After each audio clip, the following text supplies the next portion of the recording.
dia a todos. Invocando a proteção de Deus, da forma regimental, declaro aberta a sessão da 2ª Câmara Civil do Tribunal de Justiça do Rio Grande do Norte. Tenho aqui 2 informes para prestar. Os processos da relatoria da desembargadora Lourdes Azevedo não serão julgados, porque Sua Excelência está de férias. Quero informar também aos advogados que o processo 3 da pauta da minha relatoria não está em mesa porque eu fui fazer um ajuste e por causa do PJE não consegui trazer hoje, mas na próxima semana estará aqui. Tudo bem, Excelência, obrigado. Okay. Era o seu primeiro. É o meu. Não é isso? Bom. Desculpa aí. Nada. Isso.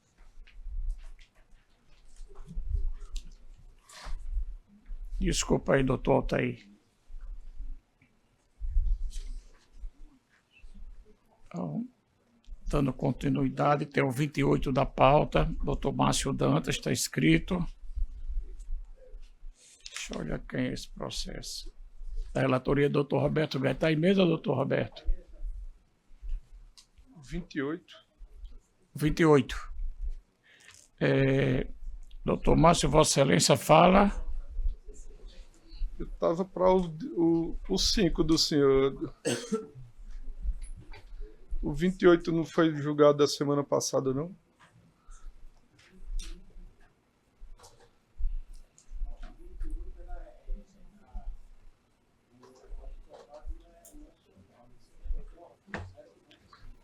O meu é o 5 da pauta, Excelência, é o da sua relatoria. Então, desculpa. É porque foi na anotação aqui que... Não, então nós vamos aproveitar. Vamos julgar o 5, pela ordem aqui. Fui eu que chamei errado.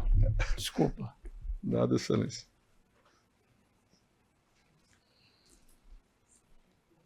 O 5 é Maria Denise Justino Bezerra e Eldorado, administradora de consórcio limitado. É isso? Exato. Vossa Excelência fala pela apelante e pela apelada Eldorado. Eldorado. Doutor Márcio, eu estou encaminhando o voto pelo conhecimento e desprovimento do recurso. Deixa eu olhar aqui no sistema. Não há destaque nem divergência. Então, abro mão, Excelência, da sustentação. Agradecemos a Vossa Excelência. Está proclamado no voto do relator pelo conhecimento e desprovimento do recurso à unanimidade. Obrigado, bom dia a todos, bom trabalho. Nós agradecemos a compreensão. Agora sim, é o 28 da pauta. Doutor Arthur César Dantas, a relatoria, doutor Roberto Guedes, que já anunciou que está em mesa.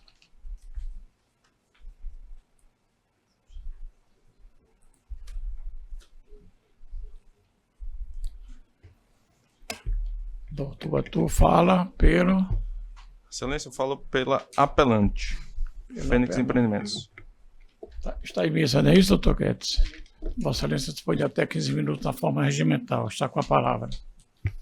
Agradeço a palavra, Excelência. Bom dia a todos. É sempre uma honra estar ocupando aqui a tribuna. Queria saudar todos os presentes nessa sessão, na pessoa do desembargador Roberto Guedes, relator do recurso, colegas advogados, ilustre Ministério Público, servidores da casa. Esse caso que a gente está discutindo hoje aqui, nesta Câmara Civil, diz respeito a um exercício de um dever constitucional que essa Corte Estadual tem, de observar a correta aplicação do tema repetitivo 1113. E por que eu digo dever constitucional e correta aplicação? Porque depois de muita discussão e amplos debates, o STJ fixou a tese vinculante no sentido de que o valor declarado pelos contratantes num contrato de promessa de compra e venda, numa escritura pública de compra e venda, bem dizer, ele goza de presunção de veracidade e idoneidade mercadológica com as particularidades daquele negócio jurídico. E eu tenho percebido que o poder público municipal, ele, naquele jeitinho brasileiro, finge que está observando esse tema repetitivo. Porque eu afirmo com muita veemência que a municipalidade finge que está observando esse tema repetitivo. Porque, via de regra, o oficial registrador e o tabelião quando se depara com a escritura pública com um determinado valor declarado pelas partes, o próprio tabelião submete um processo de avaliação à Prefeitura Municipal. Nesse processo de avaliação, a Prefeitura Municipal deveria acatar, por presunção, o valor declarado pelas partes na escritura pública. E o que é que tem acontecido, doutor Guedes? Tem acontecido dos municípios avaliarem, por critérios de referência próprios, que não são de publicidade para o contribuinte, e simplesmente chamarem o contribuinte com a seguinte afirmação: esse aqui é o valor do seu imóvel, o seu ITBI foi calculado em tanto. Caso você discorde, vem aqui na Secretaria Municipal de Tributação e a gente conversa. Não é esse o rito previsto no tema 1113 do STJ. O que é que o ministro Gurgel de Faria estipulou quando deu o voto condutor dessa tese vinculante? Ele estipulou que são as partes que têm a autoridade maior para dizerem, dentro de um caráter volitivo, com todas as nuances mercadológicas daquele contrato, qual o valor daquela transação. Não há ninguém melhor do que as partes para declarar esse valor. O que é que compete ao município? Compete ao município um controle de legalidade desse valor declarado. Esse controle de legalidade pode ser prévio, na modalidade de lançamento por declaração, ou posterior, na modalidade de lançamento por homologação. O caso do ITBI, ele é, via de regra, por essência, um lançamento por declaração. As partes declaram na escritura pública, o município toma conhecimento dessa declaração e deve acatar por presunção ou afastar, desde que em processo administrativo, com devido processo substancial, comprove que aquele valor declarado pelo contribuinte não merece fé, não é idôneo. Veja só, comprove que o valor declarado não merece fé por não ser idôneo. Não é discordar do valor, é comprovar que há ali algum conluio, algum vício, algo que macule o valor declarado pelas partes, com contraditório e ampla defesa. Não é chamar o contribuinte na Secretaria Municipal de Tributação, dizendo: o valor que eu acho aqui esse ano é tanto, venha conversar comigo se você discorda. Não é isso. Contribuinte, venha na Secretaria Municipal me explicar por que você declarou esse valor. Não pode a municipalidade inverter a ordem. Avaliar, lançar de ofício, numa base de cálculo arbitrada, o ITBI, e chamar o contribuinte para desconstituir o valor que foi lançado pela Edilidade Municipal. O tema repetitivo 1113 inverte. O contribuinte declara, o município tem um ônus específico de provar que aquele valor é fraudulento. É completamente e manifestamente condizente com a realidade mercadológica do negócio jurídico. Esse é o panorama normativo do 1113 do STJ. E o que é que aconteceu no caso concreto? No caso concreto, meu cliente, a Fênix Empreendimentos, adquiriu 4 pedaços de um imóvel na época rural muito grande, na região do Parnamirim. E essa aquisição foi feita em 2004, quando essa área maior, onde estavam contidos esses 4 pedaços, estava passando por um processo de regularização que passava por um inventário judicial. Esse inventário judicial, Dr. Guedes, ele perdurou anos a fio. E depois que esse inventário judicial foi concluído, o imóvel ainda precisou passar por um processo de desmembramento extremamente burocrático junto à Prefeitura de Parnamirim. Fato é que, apesar das aquisições terem sido realizadas e os preços terem sido pagos em 2004, a escritura pública só foi lavrada em 2022. O que é que aconteceu quando a Fênix deu entrada na escritura pública, lá no primeiro ofício de Parnamirim? O cartório enviou um e-mail para a tributação. A tributação abriu um processo administrativo de avaliação. E dentro desse processo administrativo de avaliação, ela declarou que em 2022, o imóvel, os 3 pedaços de terra que agora já eram matrículas individualizadas, valiam 2.400 vezes mais do que o valor declarado pelos contratantes. Veja que o valor declarado pelos contratantes remonta a 2004 e a avaliação feita pela municipalidade de Parnamirim foi realizada em 2022. E o ato administrativo que foi ratificado pelo juízo de origem, uma ratificação com todas as vênias que eu entendo ter escapado do controle da aplicação do 1113 do STJ, esse ato administrativo, se pensarmos na avaliação do imóvel, ele é extremamente simplório. Se pensarmos no ato administrativo devidamente fundamentado para afastar a presunção de veracidade do valor declarado pelo meu cliente, ele é ainda mais pobre de técnica jurídica. Por quê? Esse aqui, Dr. Guedes, esse aqui é o laudo de avaliação da Prefeitura Municipal. O que eu estou mostrando para Vossas Excelências é exatamente um enxerto do extrato de movimentação do processo administrativo.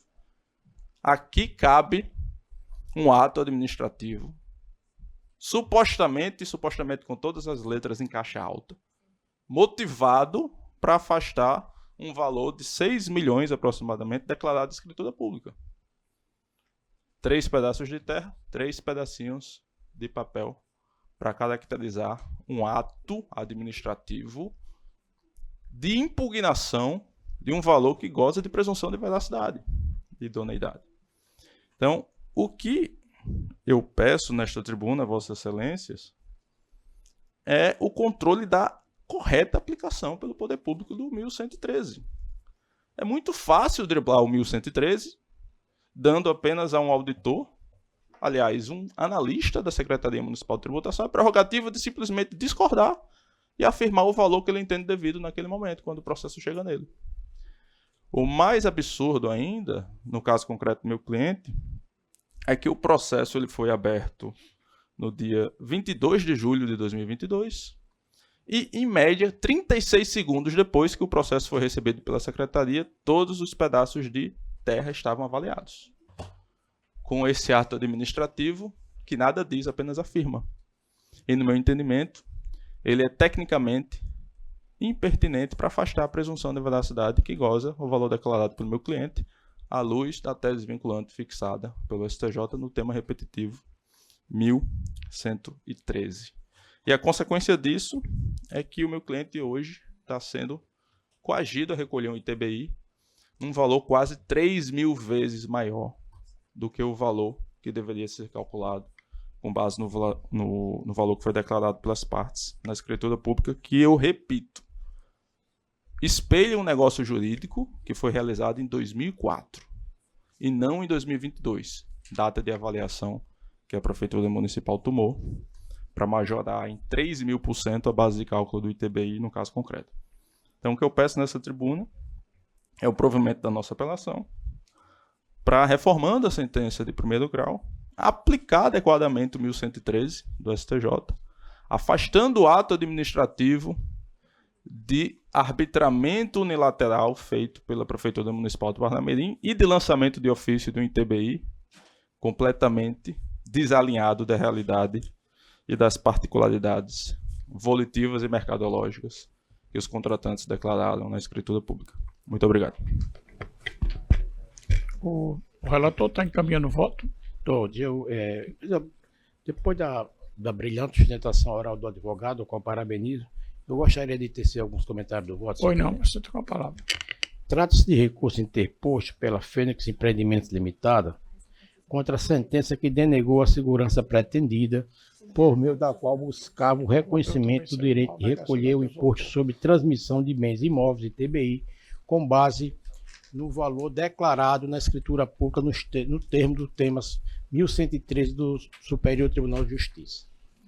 Alega a empresa apelante que a base de cálculo do ITBI deve corresponder ao valor da transação, conforme declaração da escritura pública, salvo se houver processo administrativo regular instaurado pelo fisco, o que, segundo afirma, não teria ocorrido no caso concreto. Contudo, conforme os documentos constantes dos autos, nos IDs 29063-780, 29063-782, 29063-783, restou evidenciado que o município de Parnamirim instaurou os devidos processos administrativos nos termos do artigo 148 do Código Tributário Nacional E aqui eu peço a permissão de não ler o Código Tributário Nacional no artigo 148. O Superior Tribunal de Justiça, ao julgar o tema 1113, firmou o entendimento que o valor da transação declarado pelo contribuinte goza de presunção e que é condizente com o valor de mercado, que somente pode ser afastada pelo fisco mediante a regular instauração do processo administrativo próprio. No caso dos autos, foi oportunizada à parte apelante ou contraditório conforme depreende da documentação juntada, especialmente dos extratos de consulta e notificações que informavam a possibilidade de impugnação administrativa do valor apurado pelo fisco. Alegado literalmente da avaliação, não restou demonstrada, sendo certo que o contribuinte foi notificado da avaliação e poderia ter apresentado impugnação no âmbito administrativo, que não fez, proferindo ingressar diretamente com o mandado de segurança. Assim, constatada a regularidade do procedimento adotado pelo município, com a devida observância ao contraditório e ampla defesa, e não existe ilegalidade a ser sanada pela via mandamental. E sobre a matéria, senhor presidente, eu trago aqui jurisprudência do nossa segunda Câmara, processo que foi julgado já agora na relatoria da desembargadora Maria de Lourdes, número 087-2272, que foi julgado por essa Câmara já agora no dia 21 de 2 de 2005, mantendo esse entendimento nesse sentido. Da mesma maneira, um agravo de instrumento da relatoria da desembargadora Berenice Capuchu, julgado por essa Câmara no dia 27 de 9 de 2024, em que tem esse mesmo entendimento que não houve, no caso, ilegalidade na questão do lançamento do ITBI, porque foi feita a questão do contraditório. Então, por esse motivo, senhor presidente, eu encaminho o voto pelo conhecimento e desprovimento do recurso. Aqui no sistema não há destaque nem divergência. Proclamada a unanimidade do termo do voto do relator.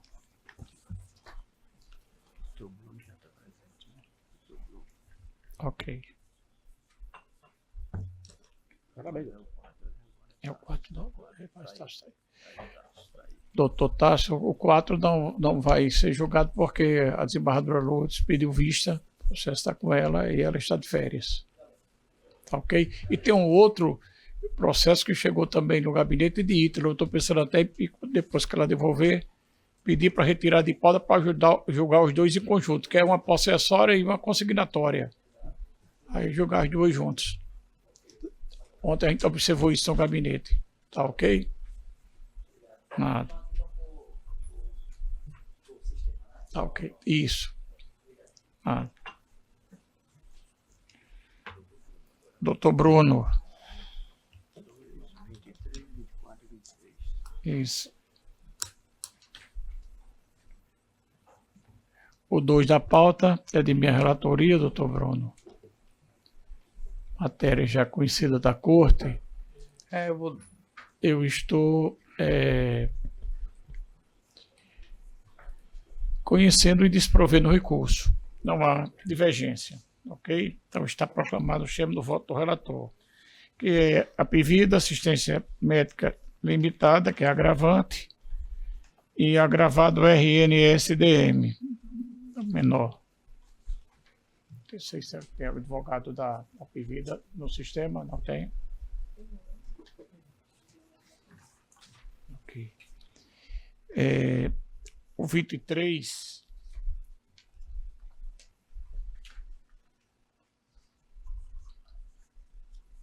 é da relatoria do doutor Roberto Guedes. É mesmo, excelência. O 23 é um agravo de instrumento. A Ica, Tailane, Varela, Frutuoso e outros. E a parte apelada é Humana, Assistência Médica Limitada e outro. Está em mesa. Doutor Bruno, o relator está encaminhando o voto pelo provimento parcial do recurso. Eu não sei se... É porque aqui o fato, senhor presidente, foi um contrato coletivo, mas ele iniciou pagando uma mensalidade de R$ 234,25. E passou porque foi de maneira por adesão, né, coletivo por adesão, e passou de uma prestação de R$ 234 para R$ 7.656. E depois para R$ 8.356. Diferença Então, foi. não tem como. Então, aqui, o nosso provimento, ele foi parcial, porque o nosso reajuste ficou apenas a questão do um reajuste de 6,91 anual. Porque, em cima do 284, né?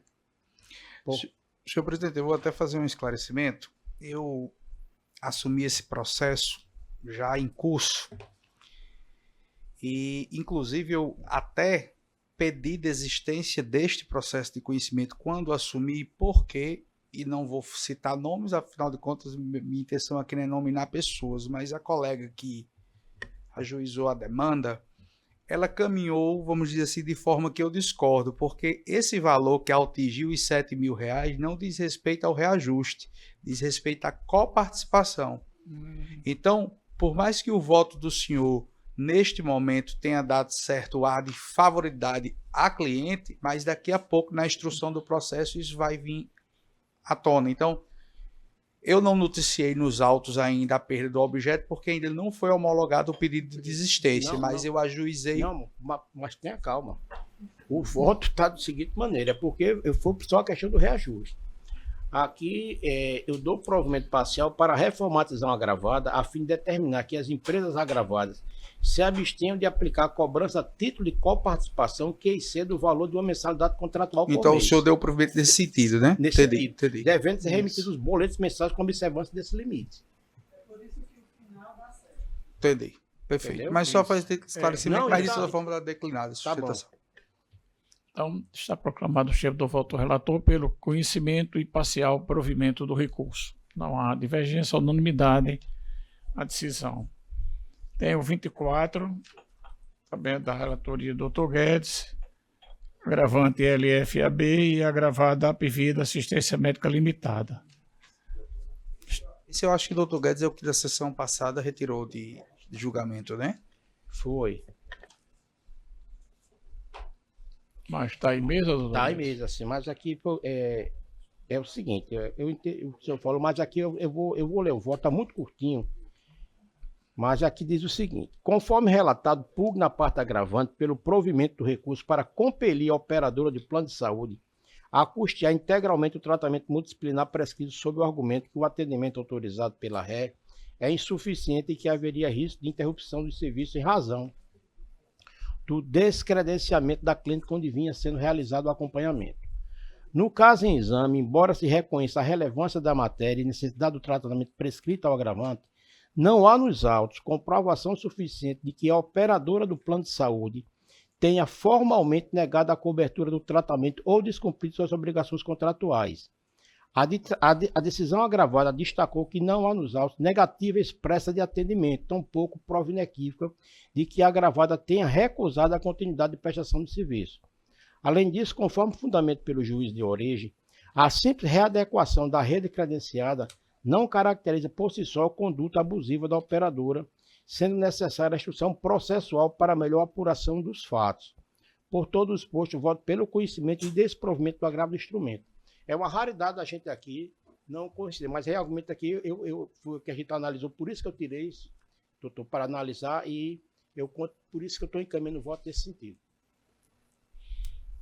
Vossa Excelência, Senhor presidente, e o senhor... Eu queria só fazer um esclarecimento, até porque eu já fiz a sustentação, se o senhor me Isso, permite, eu tento isso. sempre economizar tempo dos senhores, até pela quantidade Isso. de processos. Mas essa insuficiência, como o senhor mesmo disse, doutor Roberto, e respeitando totalmente o seu entendimento, afinal de contas, tenho absoluta certeza que foi feita uma análise dentro do seu convencimento, mas hoje nós temos, doutora Berenice, um novo devaneio psicológico chamado bebê reborn, né? Pronto, esses tratamentos da Apivida são tratamentos reborns, porque eles só existem no papel e nas marcações, e quando chega nas clínicas não existem nada. Não por menos, a Câmara Municipal de Vereadores, semana passada, 4 vereadores se instigaram a instaurar uma CPI contra esse plano. Quarta-feira vai ter um protesto das famílias usuárias desse plano de saúde porque não atendem absolutamente nada, porque não cumprem nenhuma decisão judicial. E deixo claro que meu comentário não é para me insurgir contra o voto, afinal de contas, certamente está muito bem fundamentado. É só para que a gente cada vez mais tenha um alerta no que, né, sobre essa operadora, senhor presidente. E quanto aos demais processos, caso ainda tenha, eu já estou declinando desde logo pelo entendimento da Corte. Muito obrigado. Ok, agradecemos. A Vossa Excelência.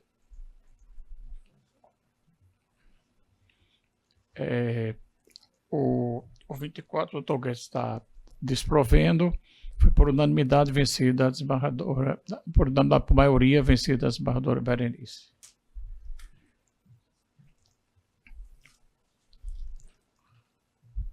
O 26, e pela ordem, também é da relatoria de doutor Guedes. Está em mesa, excelência. Também era do doutor Bruno, ele já declinou. Aqui é... São apelantes e apelados são ambas as partes. Isso. É a Pivida e Breno Luca de Oliveira, Lima e outro.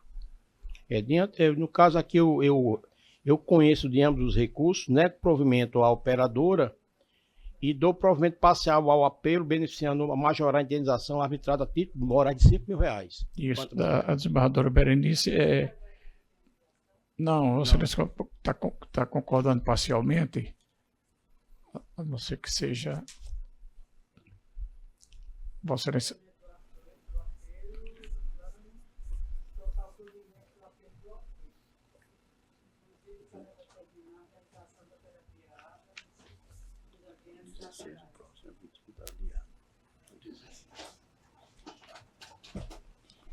Então, Vossa Excelência... É parcial. É parcial, tá ok. Então vai ter ampliação de coro, né? Não precisa, não, porque a divergência é parcial, não é? Né? Para mim, divergindo, Isso. mas todo dia. Mas eu sendo uma divergência que Vossa Excelência está divergindo no sentido de autorizar uma terapia. De uma forma que não. Que foi pedida e negada. E negada. E Pelo Vossa Excelência voto. está vota pela concessão. Não, mas a teoria se abre, ela foi concedida. Mas não foi concedida nos ambientes naturais. Não, aí não. Eu acompanhei aqui o procedimento da Câmara. Então nós vamos ampliar. Fazer ampliação. Tá bem.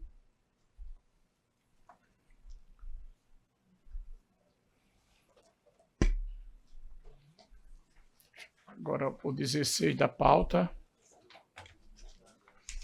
16. É desembargadora Lourdes, esse processo não Não mesmo, né? Sim. Não vai ser votado. Aqui também não. Então é 18, o 18 da pauta. 16, não. 18 da pauta da relatoria, desembargadora Berenice. Está em mesa, Qual, desembargadora? senhor? O 18 da pauta. Está em mesa. Apelante Expresso Cabral Limitada. Estou encontrando. E Nobre Seguradora do Brasil S.A., advogada Catarina Maia Varela e apelada Maria de Lourdes da Silva mesa, Oliveira. Está em mesa. São dois, não é? Contra Bom dia, era isso que eu ia apelante- dizer. Cabral. É o Isso. 18 e o 19, 19. que tem o mesmo objeto. Vossa Excelência Fala fala. pelos dois. Pela Expresso, Expresso Cabral. nos dois processos. A relatora está encaminhando voto pelo provimento das apelações, mas Vossa Excelência Pelo provimento, pelo parcial provimento das apelações. Eu não sei se. Provido Mas parcialmente. Vossa Excelência, faça uso da palavra, fica melhor. eu agradeço. Bom dia a todos Provido presentes. parcial. Eu saúdo a todos na pessoa da relatora, doutora Berenice. Bem, é um caso sensível, né? Porque vitimou duas pessoas, então eu quero deixar claro que aqui eu não estou falando de dinheiro. O parcial, Excelência, posso. Pode, Porque eu acho que ela nem vai ter interesse. É para excluir da indenização material, que é a pensão, os pagamentos relativos a férias e 13º, bem como determinada a dedução do seguro DPVAT da indenização do dano moral, que foi o que eles pediram a Cabral. Isso. Tem mais uma questão, doutora. Na sentença, certo? A gente também discute a questão da culpa concorrente Sim. pelo acidente. Porque não foi observado, apesar de ter vitimado, foi numa estrada carroçável, em que a carroça não estava obedecendo à legislação de trânsito. Ela estava trafegando à esquerda, de acordo com a dinâmica do acidente. A gente percebe que ela não obedecia os artigos 52 e principalmente o 247 do Código de Trânsito Brasileiro. Então, ela estava transitando à esquerda, quando deveria estar transitando à direita. Também não estava próximo à ficha de bordo, certo? Porque não tem meio-fio, não tem a faixa determinada para o seu trânsito. E que isso favoreceu ao acidente, né? Não foi constatado qualquer embriaguez do motorista da empresa, nem excesso de velocidade. Realmente foi uma fatalidade decorrente de todo o conjunto da situação. Aliada a isso, também tem outro aspecto que a gente aborda, porque, logicamente, havendo a culpa concorrente, nós temos que reavaliar o dano moral aplicado. E com relação a também a sentença abordou de maneira equivocada a limitação da seguradora com relação à indenização pelo dano material. Para eu explicar aos senhores, uma das vítimas, ela possui, né, ela deixou a viúva e uma filha. E a outra vítima deixou só a esposa. Então, quando o juiz de primeiro grau ele fez a sentença, acredito eu que ele sedimentou a ideia de 3 partes interessadas.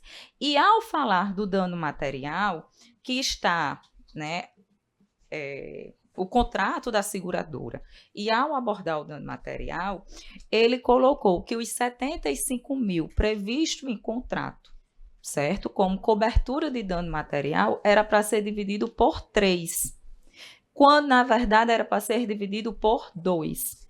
Então, há esse quesito, porque o pensionamento, que é o dano material, só vai fazer jus às 2 viúvas, já que a filha era de maior, né, e tem, nos autos está comprovado que ela possui o seu sustento. Então, ele reconhece que só tem direito ao pensionamento as 2 viúvas, porém, no momento que ele vai discutir o dano material, o limite do dano material a ser coberto pela seguradora, ele fixa o valor de 25 mil, porque o máximo do dano moral ao dano material coberto pela seguradora é 75 mil. Então, é claro que ele dividiu por 3. E aí, na apelação, também solicita só essa correção, para limitar o valor a 37.500, tendo em vista que é o valor dividido pelas 2 viúvas. É essa a minha sustentação e agradeço. Tá bem. Doutora Berenice está com a palavra. Vou fazer só um resumo, porque explica exatamente essa parte. Sobre a concorrência da parte da vítima com o acidente, o próprio motorista informou ao policial subscritor do documento que ele estava depondo, que havia vários buracos e tapados com cascalho, causando bastante poeira, e para piorar, o sol estava encandeando a sua vista. Mas, mesmo assim, o condutor decidiu continuar dirigindo, ignorando por completo as condições adversas e deixando de guardar a distância segura.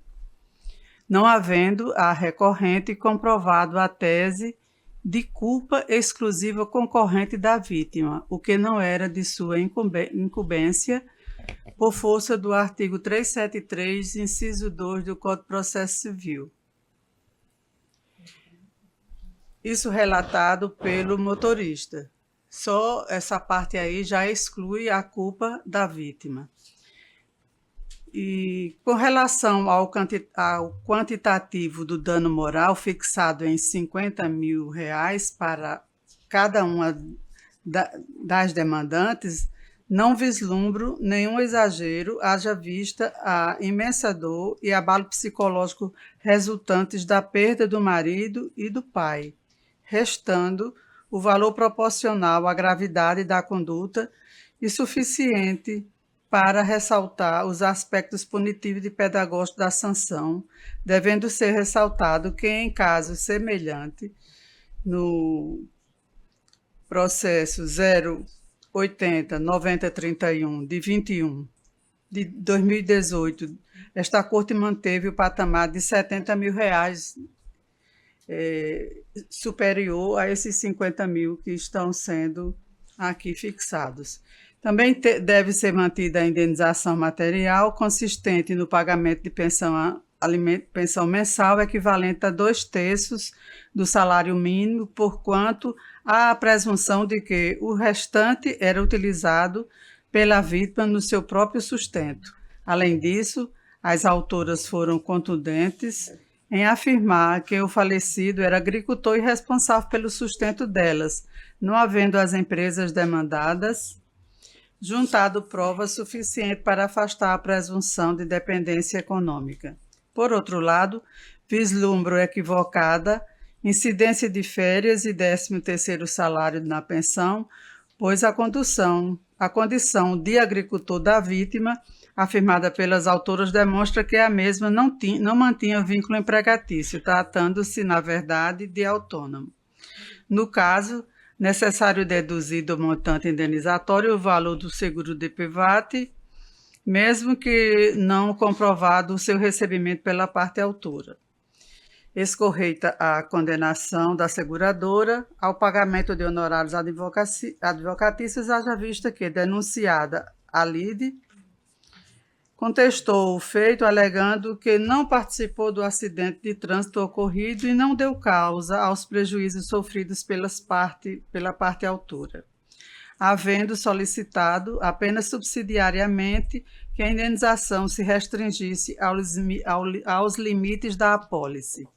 Por fim, esclareço que a expedição da certidão de crédito e consequente habilitação das demandantes no quadro de habilitação de credores da seguradora, que se encontra em liquidação extrajudicial, somente será possível após o trânsito em julgado do provimento judicial, quando elas terão em mãos o título de crédito constituído em definitivo e quando será possível providenciar a liquidação da quantia devida, onde constarão os cálculos dos juros e correção monetária, a serem suspensos, não excluídos, com relação à seguradora liquidanda. Diante do exposto, do provimento parcial às apelações para excluir da indenização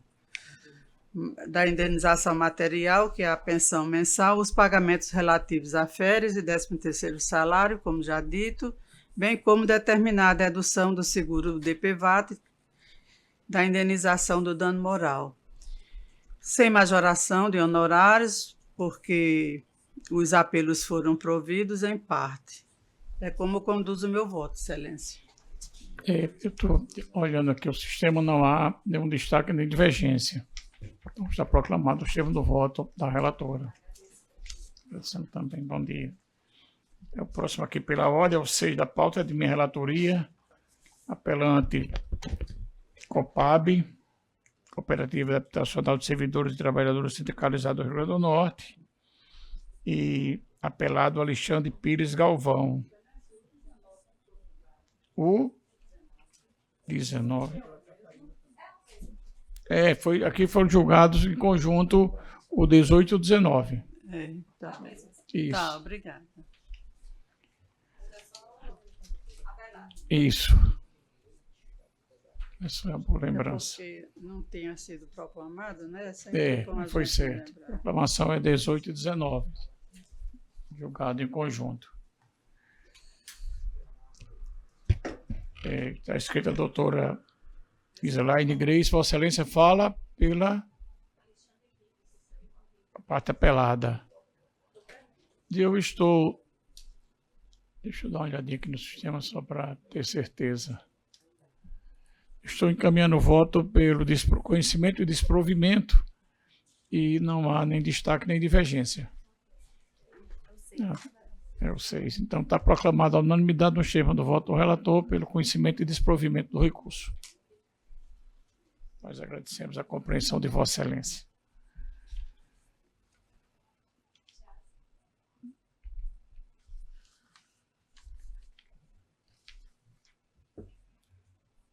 Agora vamos aqui para a pauta, para a ordem natural da pauta.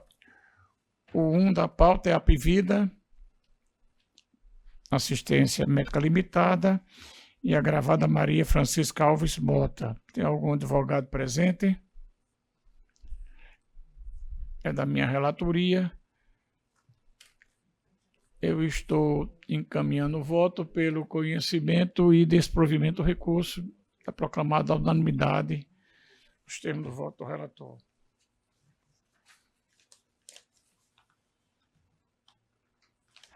O 7 da pauta é de minha relatoria, MFDSS, é o menor de idade, da minha relatoria, apelada à Apivida, assistência médica. Eu estou encaminhando o voto pelo conhecimento e desprovimento. A desembargadora Berenice diverge para incluir a hidroterapia e a natação terapêutica entre as terapias a serem fornecidas pelo plano. Então, está por maioria. Neste caso, nós vamos fazer julgamento estendido. O 7. O 8 também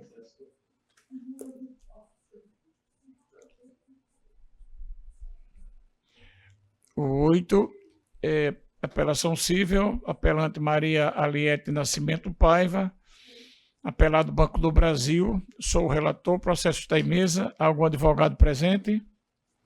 Presente, Excelência, bom dia. Bom dia, Vossa Excelência fala. Pela parte apelante, Maria Aliete.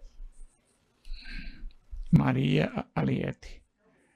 Vossa Excelência dispõe de até 15 minutos na forma regimental. Está com a palavra. Perfeito. Bom dia, colega da Câmara, na qual saúdo a todos, na pessoa do desembargador. O relator trata-se de uma apelação interposta em face de sentença que, em primeira instância, extinguiu o feito pelo reconhecimento da prescrição.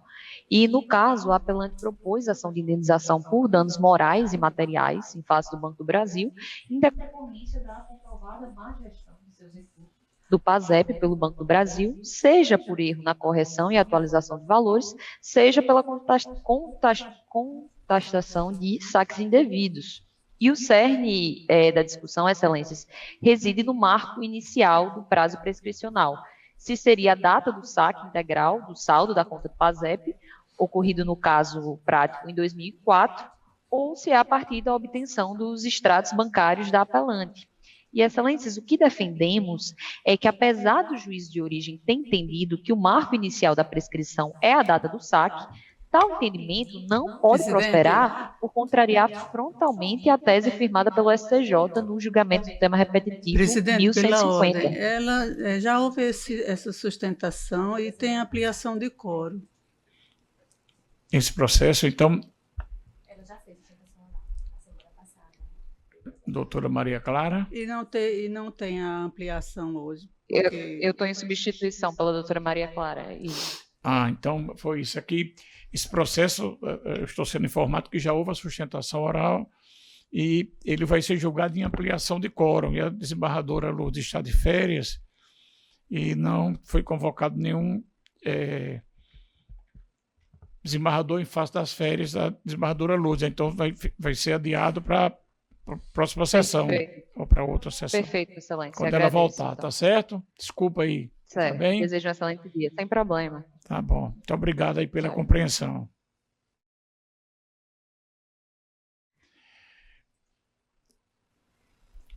A desembargadora Lourdes é o processo que não vai ser julgado até o 16. 17 é o processo da relatoria da desembargadora Berenice. Está em mesa, desembargadora Berenice? Se vai haver a sustentação oral, porque são embargos de declaração do agravo.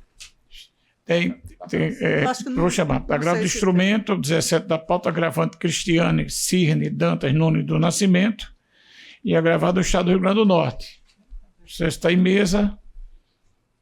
Não tem advogado inscrito, não. Então vai ser votado. Vossa Excelência está encaminhando pela rejeição, está a unanimidade, então está proclamado o tempo do voto da relatora. Obrigada. Como? Não cabe. Mas é porque ela estava na dúvida se cabia Mas é ou não. porque aqui e acolá se deixa fazer. É quando é indeferimento da petição inicial. Aí tem a previsão do Código de Processo Civil. O 20 é apelação civil apelante ANDNES, menor. Apelado HPPS, JPR, são segredo de justiça, é isso. A advogada Maria Isabel Costa Fernandes Rego e advogado da parte apelada, Francisco Moreira Júnior. Estão presentes? Sim, Excelência. Está dizendo que estou sendo informado que é ampliação de quórum também. Também. Porque não tem observação aqui. Então, em face das férias da desembargadora Lourdes, vamos aguardar o retorno de Sua Excelência. Sim, muito obrigada. Nada, ela está vinculada e está de férias. Agradecemos a compreensão. O 22, apelação civil, apelante Eduardo Bruno Rodrigues Ribeiro, advogado Flávio André Alves Brito, apelado do Estado do Rio Grande do Norte, Instituto Brasileiro de Formação e Capacitação, advogado Ricardo Ribas da Costa Berlofa. Tem advogado presente? Não tem. A relatora está encaminhando o voto pelo conhecimento e desprovimento do recurso. Ok. Então, está proclamada a unanimidade nos termos do voto da relatora.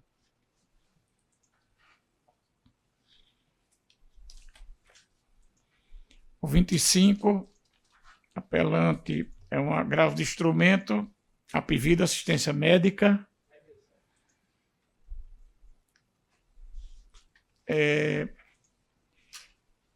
Agravado Arthur Miguel da Silva.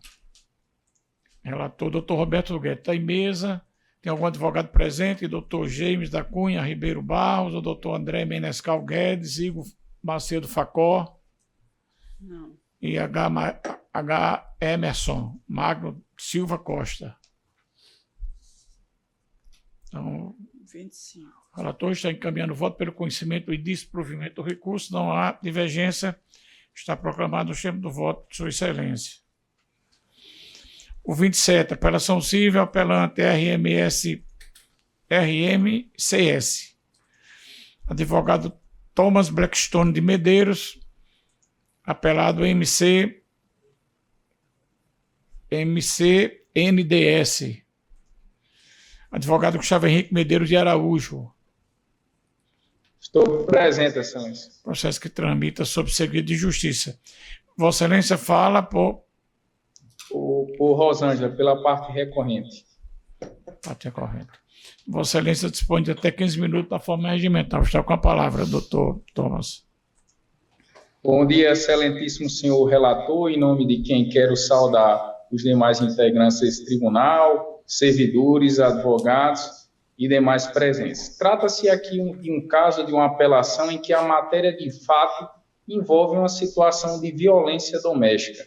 A parte recorrente convivia em união estável com o réu e, em meados de 2019, foi agredida por ele fisicamente, verbalmente e patrimonialmente.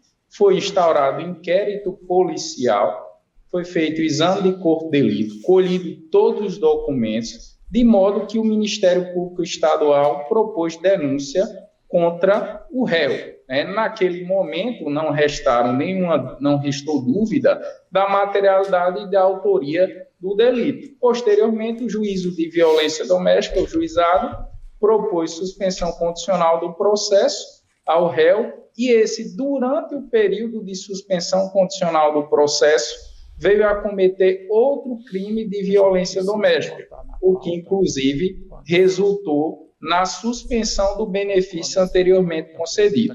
O inquérito policial foi juntado aos autos, a documentação farta indicava a existência de crime e, consequentemente, do direito à indenização por dano moral, considerando o tema 983 do STJ, em que a existência de violência doméstica gera à vítima a indenização por dano moral. A instrução foi realizada, só que em sentença o juízo entendeu pela insuficiência de provas para caracterizar a condenação do réu em danos morais.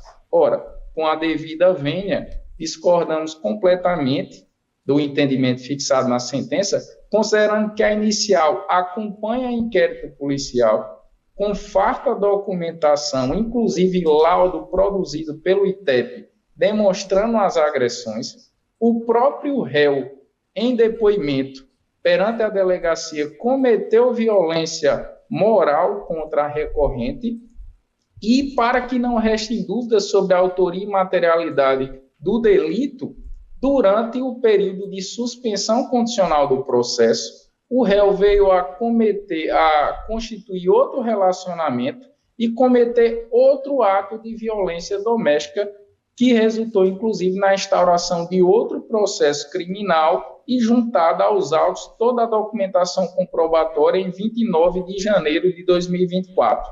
Então, todos os elementos constantes no processo não deixam dúvidas sobre a existência de fato e, consequentemente, do direito a indenizar. 2 pontos específicos da sentença devem ser refutados. Em relação da alegação de presunção de inocência, só que durante o curso do processo penal foi concedido o benefício de suspensão condicional do processo.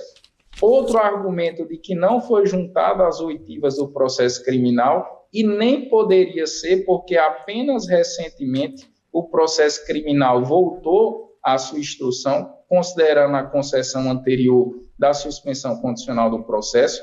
Então, todos os documentos, todos os laudos, todos os argumentos colhidos na fase de inquérito policial, juntados à ação de indenização e não contestados pelo recorrido, não deixa dúvidas sobre o dever de indenizar. É importante destacar que, embora o inquérito policial, pela doutrina majoritária, seja um procedimento administrativo, portanto, não sujeito à ampla defesa e o contraditório no seu sentido mais amplo, no momento em que a parte junta os autos do inquérito policial a um processo de indenização e a outra parte não consegue fazer frente às alegações ali sustentáveis, isso obviamente se torna elementos de prova a justificar uma condenação. Então, Excelência, por todo o arcabouço probatório juntado, a parte autora vem requerer a reforma da sentença e a condenação do réu em indenização por danos morais.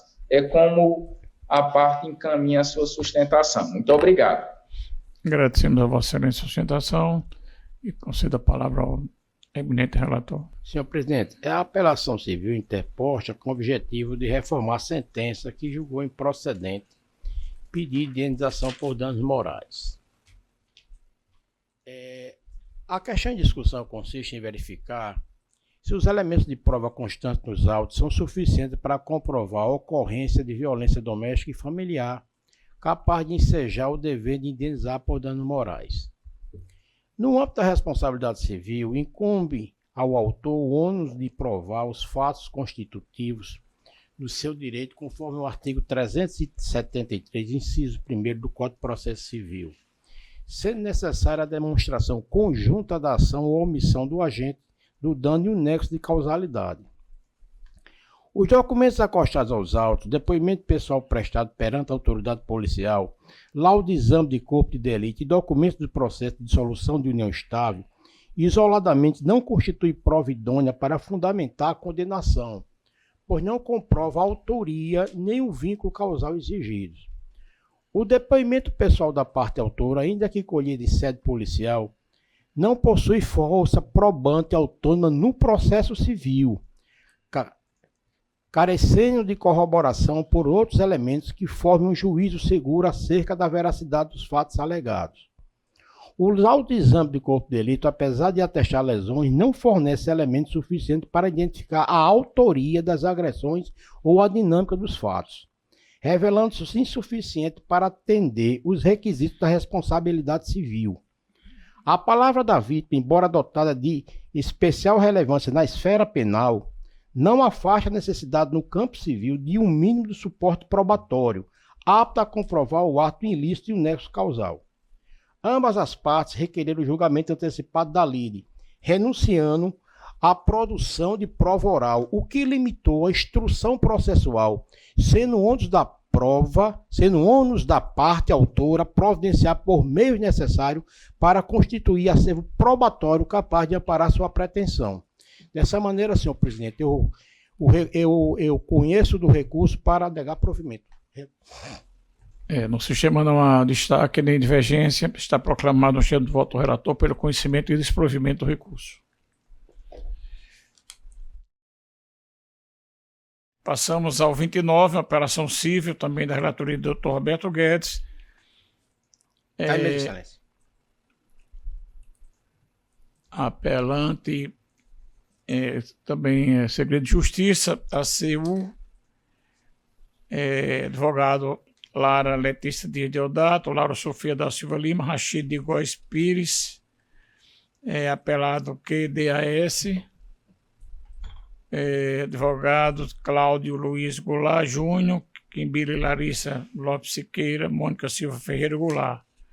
Processo aí mesmo, algum advogado presente? O relator está encaminhando o voto pelo conhecimento e desprovimento do recurso. Não há divergência, está proclamado o cheiro do voto do relator.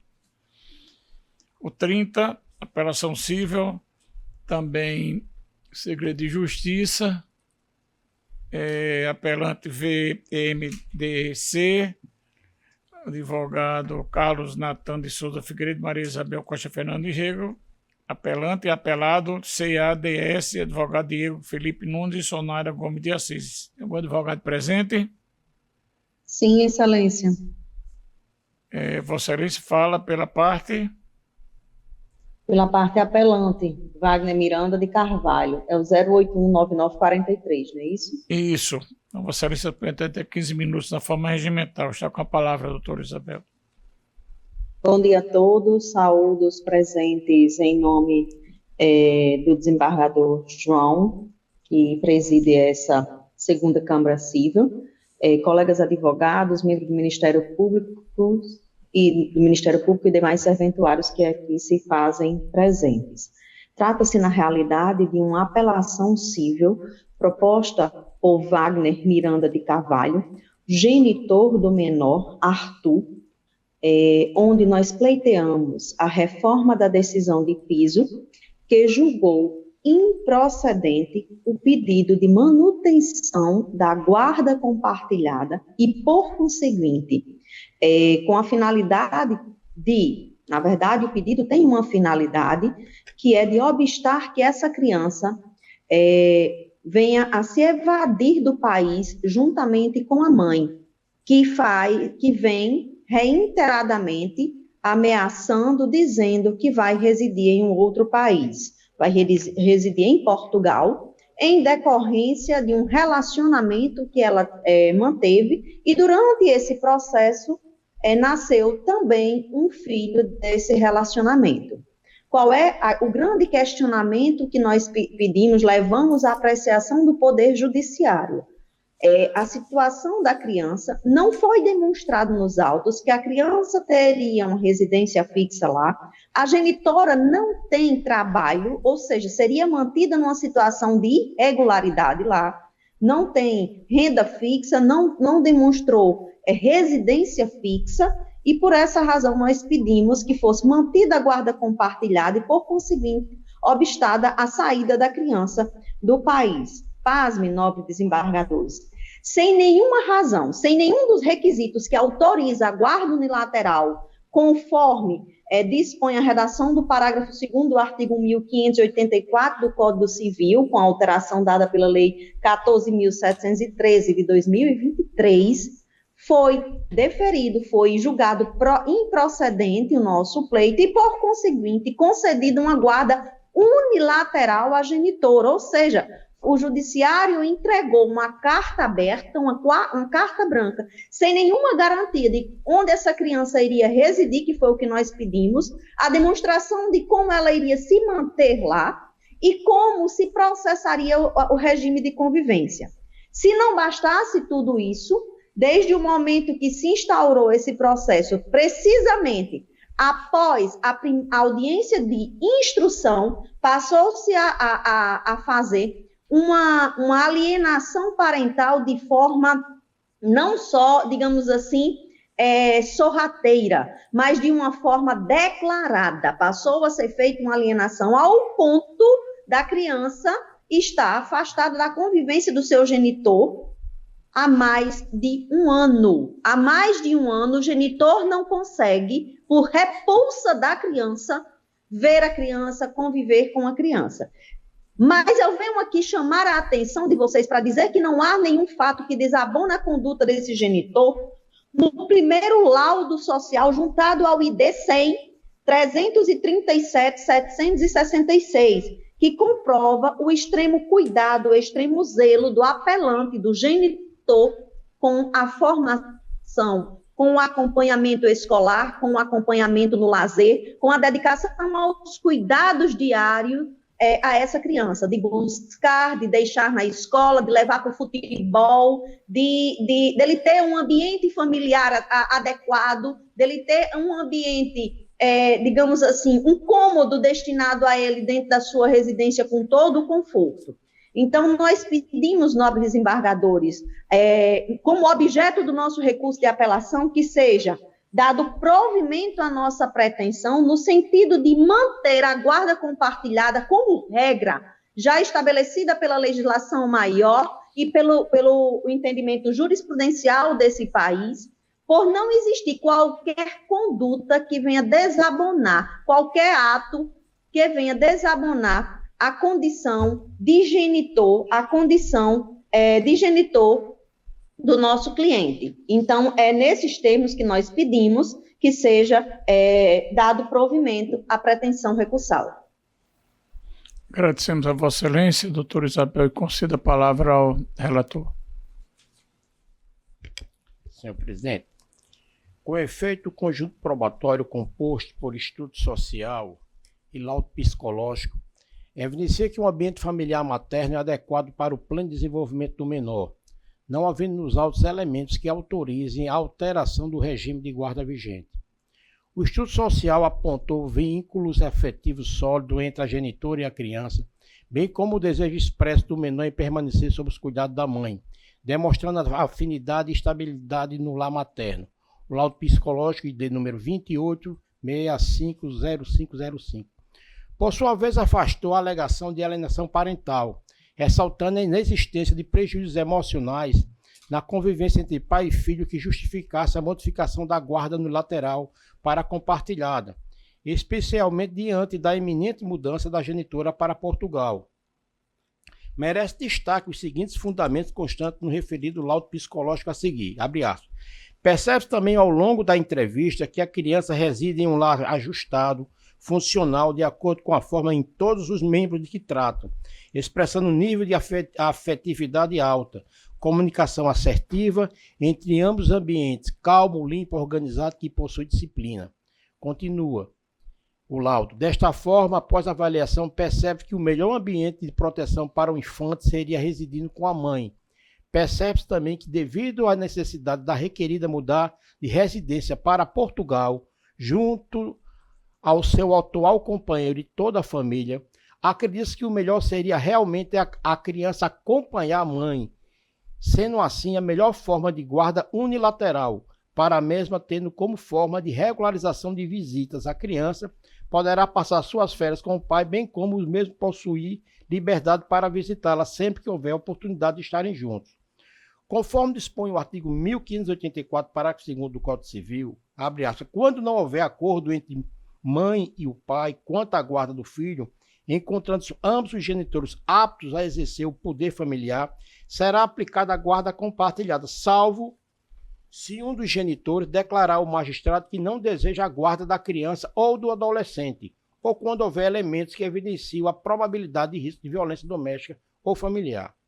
No caso dos autos, a mudança internacional proposta pela genitora impõe desafios logísticos incompatíveis com o exercício de guarda compartilhada, circunstância que autoriza de forma excepcional a manutenção da guarda unilateral, conforme o princípio do melhor interesse da criança.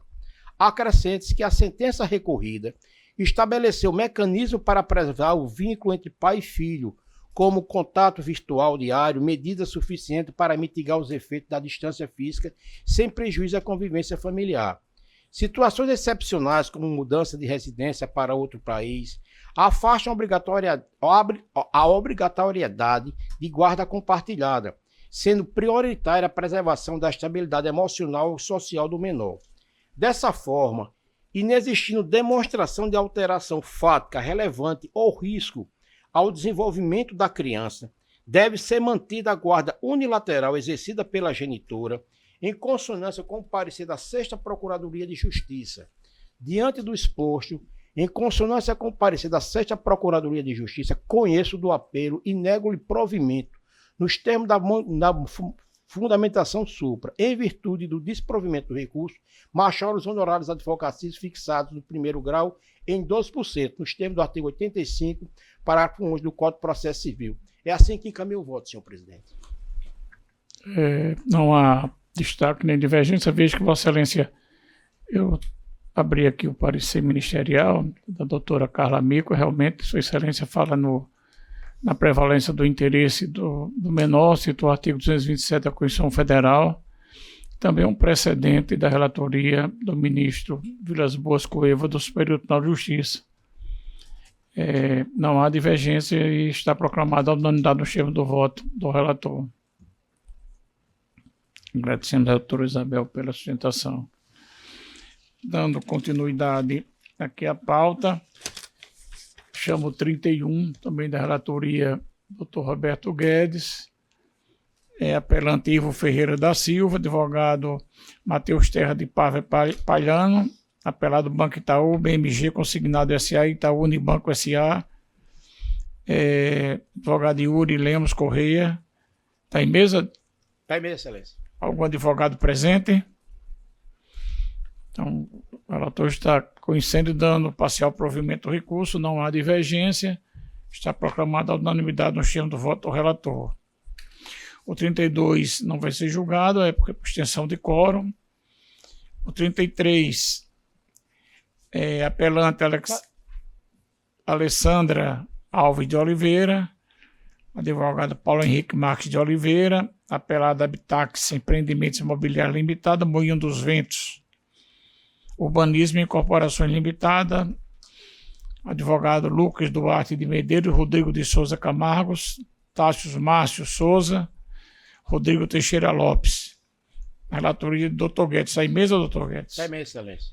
Algum advogado presente para sustentação? Senhor presidente, só para dizer que o apelante é Moinho dos Ventos, Urbanismo e Incorporação Limitada. É assim, porque teve uma modificação. Então... Pode olhar no relatório. Está invertido o polo, mas a gente já... Deixa eu só para dar uma olhadinha aqui. Não ter problema nenhum. O relatório do Banco Itaú Consignado SA interpôs apelação aqui no relatório.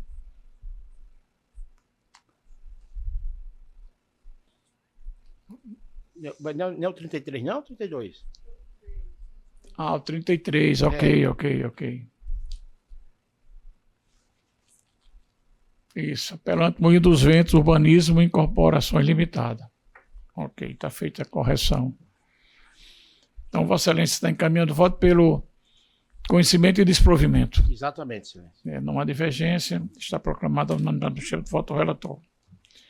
Chamo o 31 da pauta. 31? Já estou no 33, por que 31 aqui na frente? Esse já foi, Ivo. Está repetido aqui. 32. Apelação civil. Apelante Humana Assistência Médica Limitada. Advogado Igor de Franca Dantas, Marcos Vinícius de Albuquerque Barreto. Apelado MF de TLC, que é o Dr. Bruno Henrique. Tem algum advogado presente?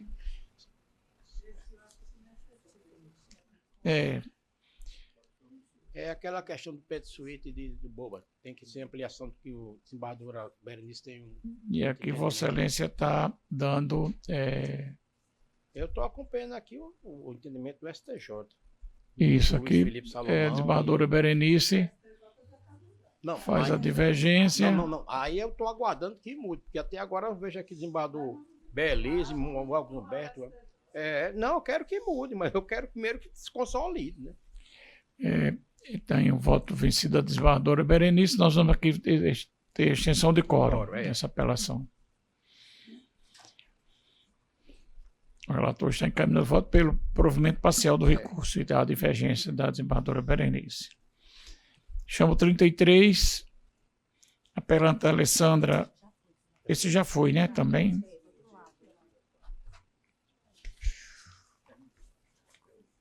Terminou, desembargador. Não tem mais, porque aqui a Dora Lourdes, todos eles, e o último, que seria o 21, é a extensão de quórum.